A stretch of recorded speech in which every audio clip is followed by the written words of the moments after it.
আজকে হচ্ছে আমাদের ইসলামপুর জেলা নির্মাণ কমিটির পক্ষ থেকে ইসলামপুর জেলা নির্মাণ ব্লক কংগ্রেস কমিটি গঠন হলো। তার কমিটি আমরা ঘোষণা করলাম এবং আগামী দিনে যে ইসলামপুরকে জেলা করার যে লড়াই, সেই লড়াই ইসলামপুর জেলা নির্মাণ ব্লক কংগ্রেস কমিটির পক্ষ থেকে করবে। তার প্রেসিডেন্ট আমাদের আছেন কমরুলদা, সেই কমিটি পরিচালনা করবেন। সেখানে এই দুর্ভাগ্যজনক আমাকে থানাতে আসতে হলো, সেটা মানে বলতে গেলে কি এটা মানে আমাদের আজকে প্রশাসন এমন জায়গায় নিয়ে গেছে কি আমাদেরকে বাধ্য হয় পুলিশের কাজও এখন আমাদেরকে জোর করে করাতে হয়।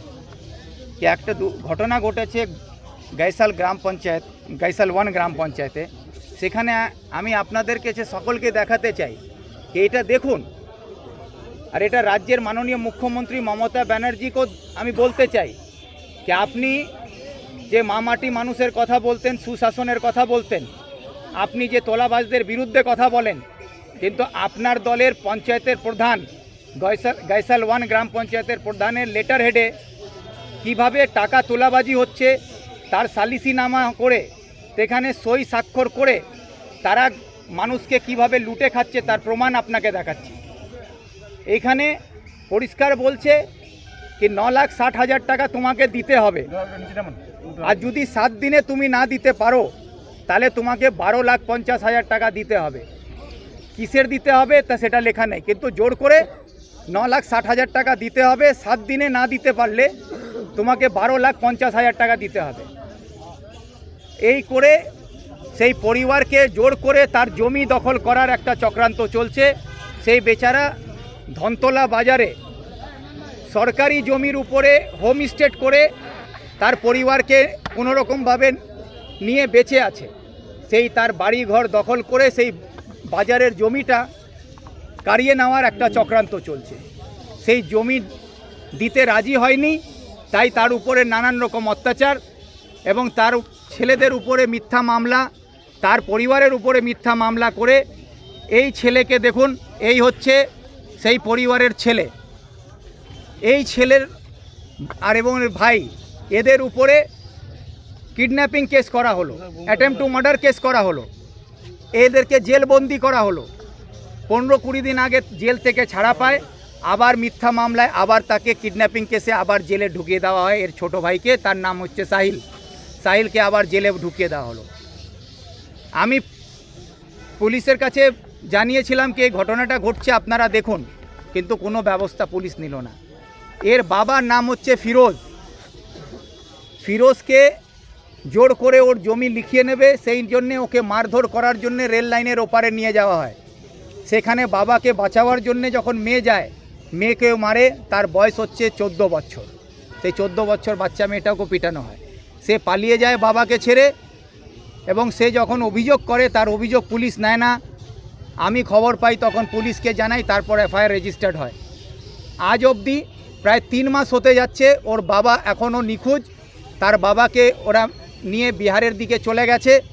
তার বাবা এখনও জ্যান্ত আছে না বেঁচে আছে কি না, তাকে মেরে ফেলে কোথাও পুঁতে দেওয়া হয়েছে, কি করা হয়েছে কোনো খবর পাওয়া যাচ্ছে না। আমরা আশঙ্কা করছি এই জমি দখল নেওয়ার জন্য হয়তো ফিরোজকে প্রাণে মেরে দেওয়া হতে পারে।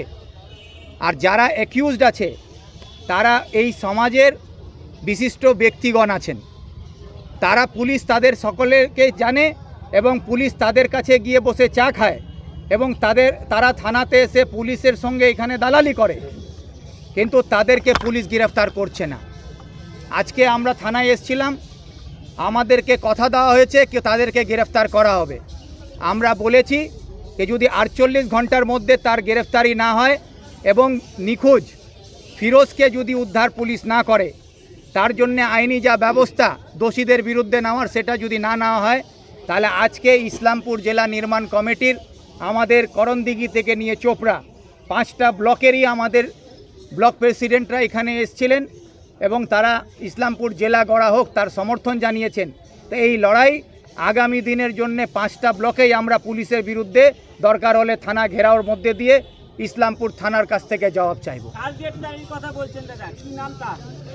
যে আসামিরা আছেন যারা এই পঞ্চায়েত গাইসাল 1 গ্রাম পঞ্চায়েতের প্যাডে যারা সই করে তারা টাকা তোলাবাজি করছেন, তাদের এবং যাদের নামে এফআইআর করেছে ওই বাচ্চা মেয়েটা, তার বার্থ সার্টিফিকেটও আপনাদেরকে দেখাচ্ছি।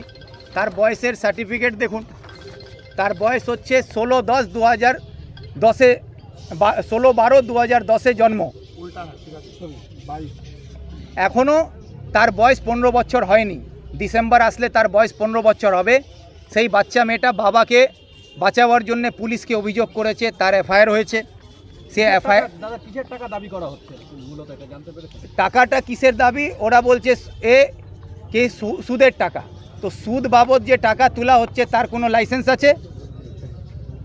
সুদের লাইসেন্স হয়, সরকার কি লাইসেন্স দিয়েছে? তারা সুদের বাবদে 4 লাখ টাকার বিনিময়ে 21 লাখ টাকা তুলে নিয়েছে এবং সেটা ওরা স্বীকার করছে, তার রেকর্ডিংও পুলিশের কাছে আছে।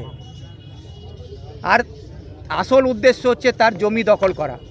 সেই জমি দখল করার জন্যে আজকে ফিরোজকে হয়তো এরা কোনো একটা অঘটন ঘটিয়ে ফেলেছেন। এখন ধামাচাপা দেওয়ার জন্যে পুলিশের সঙ্গে মিলে মিশে এখন অন্যায়ভাবে আবার ওই পরিবারের উপরেই মিথ্যা মামলা করে তার এক ভাইকে জেলে বন্ধ করে রাখা হয়েছে। পুলিশ বলেছে কি আমরা গ্রেফতার করব। আমরা বলেছি 48 ঘন্টার মধ্যে যদি গ্রেফতারি না হয় তাহলে আগামী 48 ঘন্টার পরে পুলিশ গ্রেফতার কেন করলো না সেই নিয়ে ইসলামপুর মহকুমা জুড়ে আমাদের আন্দোলন আরম্ভ হবে পুলিশের বিরুদ্ধে।